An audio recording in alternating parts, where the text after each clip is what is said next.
Imagine a child sitting in a room, eyes glued to a tablet, fingers swiping rapidly across the screen.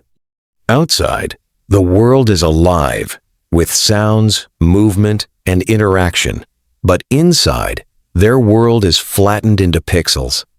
Screens are no longer just tools. They are shaping the way children think, feel, and interact with the world around them. But what does that mean for their brains? For their emotions, for their futures? Today, we're diving into a question that every parent, caregiver, and educator must face. How are screens influencing a child's cognitive and emotional development? Screens from smartphones and tablets to televisions and laptops are woven into the fabric of daily life. Children are exposed to them earlier and more frequently than any generation before. While technology offers amazing educational opportunities and convenience, it also comes with hidden risks. In this session, you'll learn not just the what, but the why behind these effects. By the end, you'll understand how screens can shape attention, language, social skills, sleep, creativity, and emotional regulation. And most importantly, you'll walk away with practical strategies to ensure technology supports your child's growth rather than hinders it. Let's dive in. 1. The brain in early childhood. A child's brain is not a miniature adult brain. It is extraordinarily plastic, forming billions of connections at an astonishing pace, especially in the early years. This period is often called a critical window for development. Every experience, good or bad, leaves a mark on the brain's wiring. Screens, when introduced during this sensitive time, can influence how these neural circuits form. 2. Attention and focus. Digital platforms are designed to grab attention. Fast-paced visuals, bright colors, and constant stimulation keep children engaged, but there's a catch. They train the brain to crave continuous, high-intensity input. Everyday activities like reading a story, doing homework, or even playing with peers may suddenly feel slow or uninteresting. Over time, this can shorten attention spans and make it harder for children to focus in settings without instant gratification. 3. Language development. Language thrives on human interaction, hearing words, seeing facial expressions, and practicing conversation. Screens, even educational ones, often lack this back-and-forth engagement. When a child spends more time with screens than interacting with people, critical opportunities to practice speech and vocabulary can be lost. Research shows that excessive early screen time is linked to delayed speech and reduced vocabulary, particularly when screens replace human interaction rather than supplement it. 4. Social and emotional growth.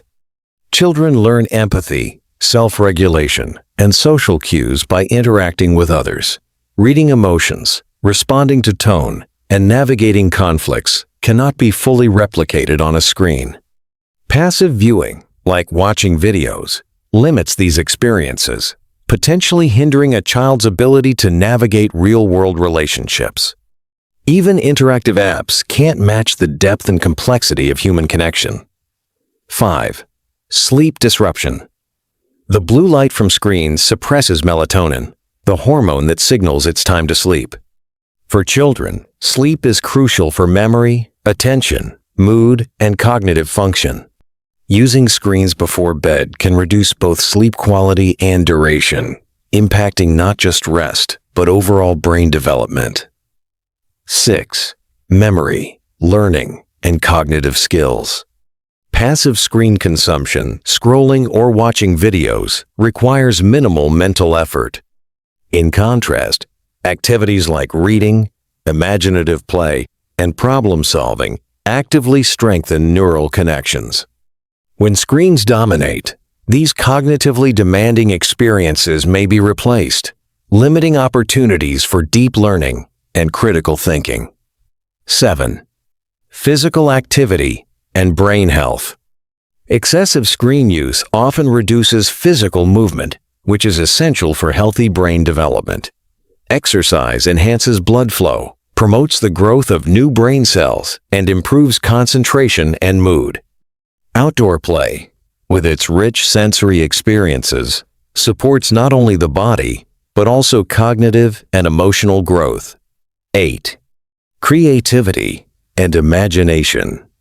Traditional play encourages imagination building with blocks, storytelling, drawing. Screens, on the other hand, deliver ready-made images and narratives, leaving little room for children to create their own ideas. Over time, reliance on digital entertainment can dampen creativity, problem-solving, and innovative thinking. 9. Emotional regulation. Many digital platforms are engineered for constant engagement, sometimes even addictive. Children accustomed to immediate rewards may struggle with boredom, frustration, or delayed gratification. Emotional resilience. Learning to self-soothe and manage disappointment can be compromised by excessive screen time. 10. Positive screen use. Not all screen time is harmful. Educational apps, interactive programs, and video calls can enhance development when used intentionally. The key is engagement. When children participate actively asking questions, solving problems, interacting with others, screens can become tools for learning rather than passive distractions. 11. The role of parents and caregivers. Parental guidance is crucial. Co-viewing content, discussing what is being watched, and choosing age-appropriate material can turn screen time into meaningful experiences. Modeling balanced screen use helps children develop a healthy relationship with technology. Screen-free routines during meals, before bedtime, and in outdoor play are vital for maintaining boundaries and encouraging real-world interaction. The influence of screens on a child's cognitive and emotional development is profound, but it is not inherently negative. Screens can either support or displace critical developmental experiences. The difference lies in how, when, and why they are used. By being mindful of duration, context, and engagement, parents and caregivers can help ensure technology enhances rather than hinders growth. So, here's what you can do today. 1.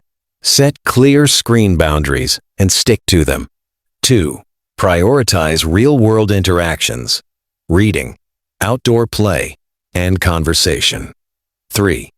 Co-view and discuss content with your child. 4. Model balanced technology. Use in your own life. Remember, technology isn't the enemy. It's the way we use it that matters. Be intentional. Guide your child. Protect their critical developmental years, because the screen might capture their attention, but you can shape their future. If this resonates, share with another parent out there.